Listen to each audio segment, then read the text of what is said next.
High power-to-weight ratio is a competitive advantage of this concept. It allows the drone to fly fast.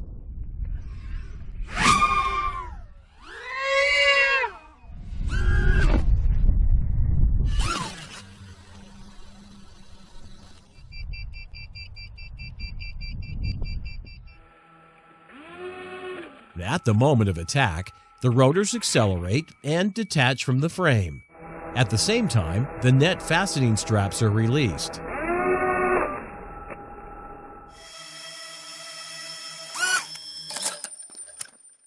The Kevlar net blocks the target's rotors and disrupts the glider control. The interceptor can be reused. The interceptor descends using a parachute and emits a sound signal. Drone rotors are used to spread the net. High-energy rotors allow the use of a larger net. The interceptor does not contain any prohibited components. Racing drone components were used.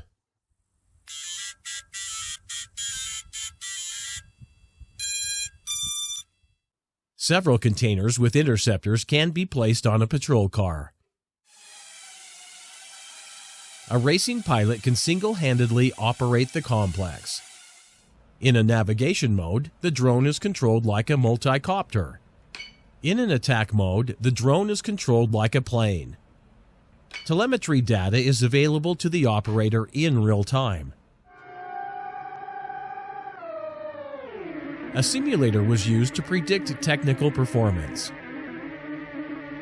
Before an attack, the target can be circumflown for identification.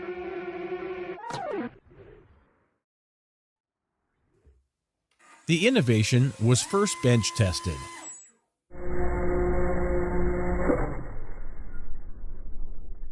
The subject of the invention is a airframe, motor mounts, net, and parachute fixtures.